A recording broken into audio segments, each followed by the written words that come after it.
Audio Jungle.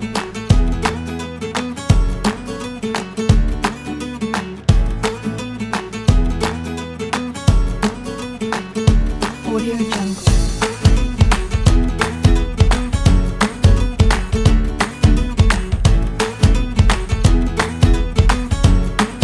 Audio Jungle.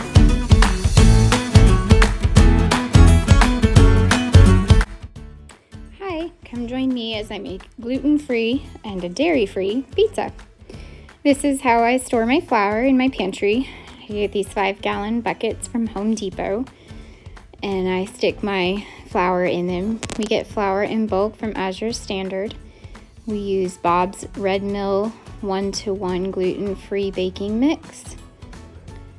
Over the last 16 or 17 years, I have used a lot of different gluten-free flour mixes, and Bob's Red Mill is by far our favorite, just in how it bakes up as well as the ease of finding it. And I take my flour to my mixer and I go ahead and add some salt. My recipe for pizza crust also comes from Bob's Red Mill's website. I will put a link to that in the description below. And I turn my mixer on to get my salt and flour mixed up while I get my yeast ready. Yeast needs warm water to activate it, not hot water or you'll kill your yeast. Cold water and it won't activate. So I do warm water, and I often just test that like on my wrist. If it's hot on my wrist, then it's too hot. But if my wrist can handle it, it's fine. And I just use tap water. Audio Jungle.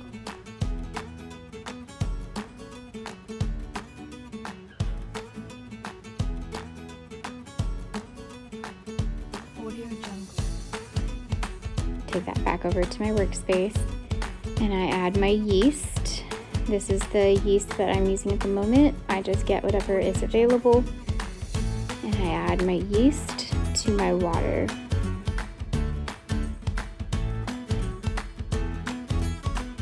I am tripling the recipe, which is why I'm using so much yeast. A single batch only uses 2 teaspoons, I think. Yeast also needs sugar to eat or activate. Otherwise, it doesn't activate as well. So I keep a little bit of sugar in a jar in my cabinet. And I'm just adding a couple teaspoons of sugar to my yeast to help it activate better.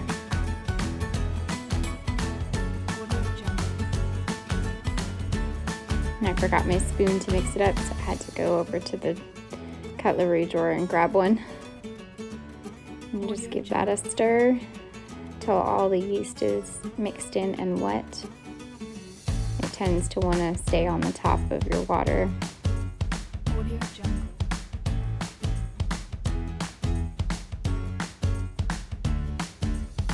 And then it needs about 5 minutes or so to activate. And this is what it looks like once it's activated. It gets all bubbly and you can see it's got a little bit of a head on it. And I'm adding my eggs to my flour. And these are eggs from my sister over at Cabra Loca Ranch. They have free-range chickens, and man, they're amazing. They have such hard shells. It's kind of amazing to try to crack them, especially if the difference between free-range farm fresh eggs versus store-bought. The yolks are also amazingly yellow. And then I add my yeast to my flour mixture, and I let that mix on low for a minute until the liquid's all incorporated.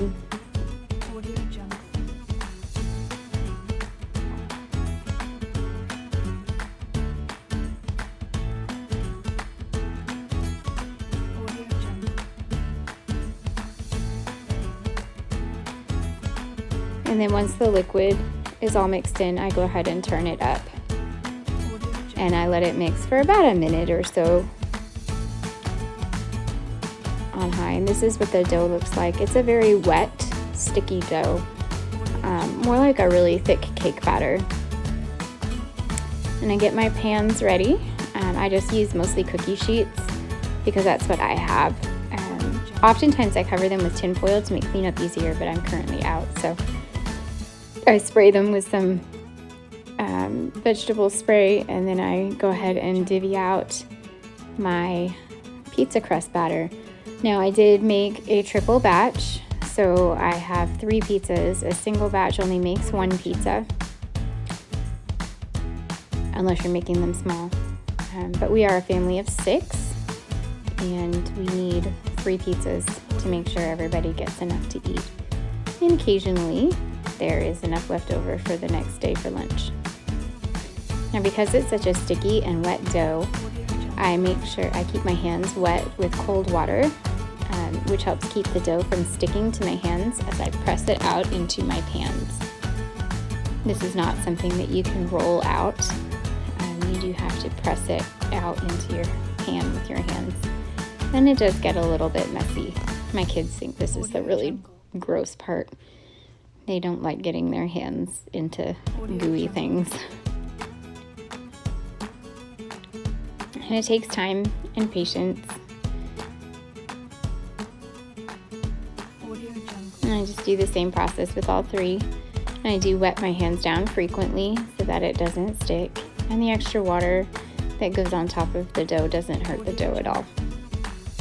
It's not that much water that ends up on top, so.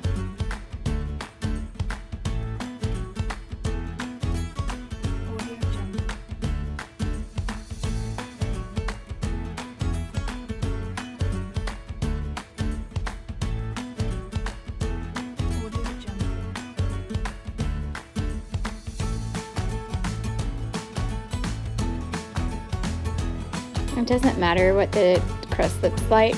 You can have handprints and little bits of divots and stuff like that, and that's okay, because you're just gonna top it with a bunch of pizza sauce and toppings and cheese, so you won't be able to see any of that once it's cooked.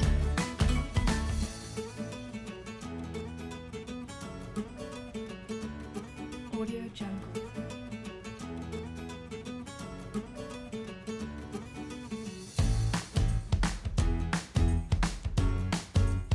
Audio Jungle.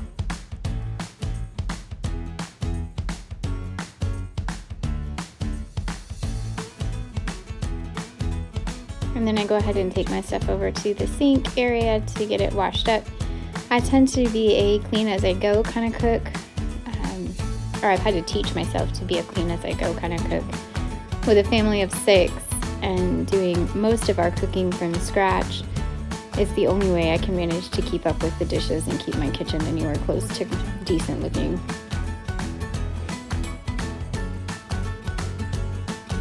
I still have to remind myself and work at it though. Audio Jungle. And then we're gonna go ahead and pop these babies in the oven for about 10 minutes. And after that, we're gonna top them with some pizza sauce. We're gonna start with our dairy-free pizza because half of our family is dairy-free. I make this pizza sauce ourselves. I use tomato sauce and tomato paste and some spices. It's really easy, and we get tomato sauce and tomato paste in bulk from Costco, so we always have those on hand. And then I'm using some mozzarella from Follow Your Heart. This is dairy-free cheese. And then I'm putting a little bit of cheddar flavored dairy-free cheese from So Delicious.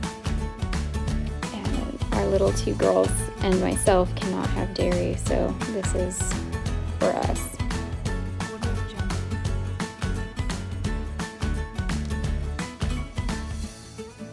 And then one of the little girls likes Audio Jungle. just plain cheese and one likes pepperoni, so pepperoni goes on half.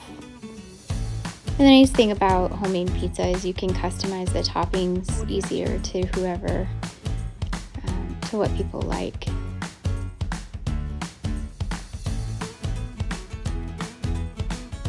Audio Jungle. And of course, you gotta taste test the pepperoni. I love my aprons because, as you can see there, I tend to wipe my hands on myself a lot, Audio Jungle. and it keeps my clothes clean. So my aprons are always put to good use. Here's the second pizza. Again, it gets its sauce.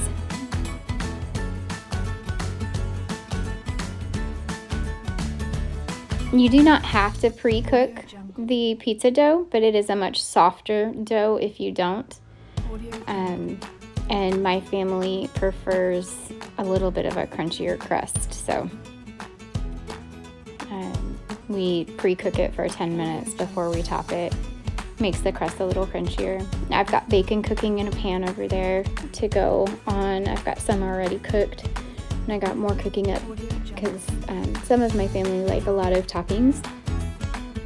They're not getting a lot of toppings this time, but they are getting a few, and bacon is one of them. And I just crumble that bacon up in my hands. And this one is for the two big kids. And Haddon likes a lot of toppings on his, and Muriel just prefers cheese. So Haddon's getting bacon on his half. And then this is some cheddar cheese that we got in a block that I had just shredded up, so we're using the last of that. Audio Jungle.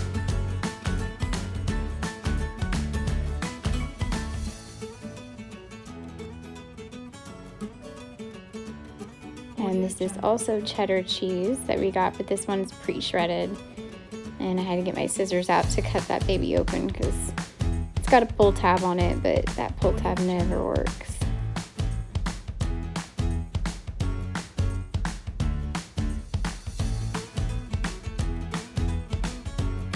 You can use any type of cheese on your pizzas. Mozzarella is the more typical cheese that's used on pizza. But usually we use a combination of mozzarella and cheddar because that's what we like. Today I didn't have any cheddar available. Mozzarella, I'm sorry. I didn't have any mozzarella, so we just used cheddar. And Haddon also likes pepperoni, so he's getting pepperoni on his half with the bacon. And Muriel just likes cheese. Audio Jungle.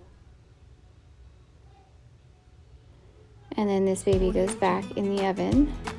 And I had to get my oven mitt because I wasn't sure what I did with it. And I'm going to get out the third pizza, which is for my husband.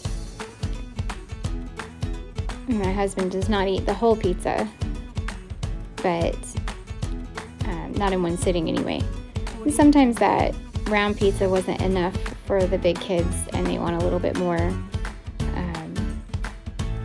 so they can share Daddy's pizza. And then oftentimes Rocky will take some of this pizza the next day for his lunch. He's a big fan of leftover pizza. And he likes a lot of toppings, but I didn't have a whole lot of toppings today, so he's also just getting bacon and pepperoni. I like to put the pepperoni on top of the cheese.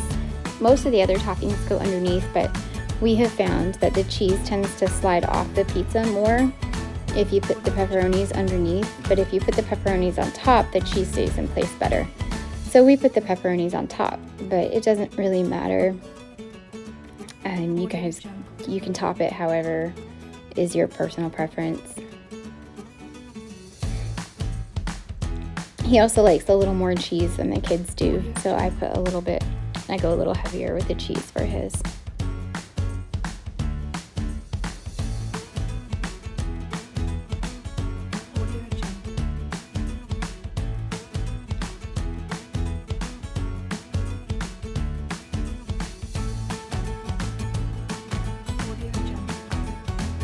And then this goes back in the oven, and they all cook again for another 10 to 15 minutes until that cheese is nice and melted and the edges are brown and they look done to your liking.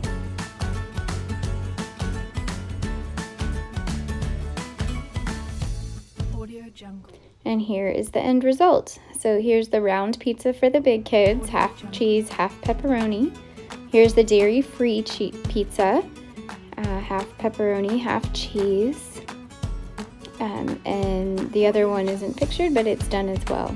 And we usually follow Pizza Night by Family Game Night. And we really enjoy our family board games. Sorry is currently our favorite. Thanks for joining me. Have a good day. Audio Jungle.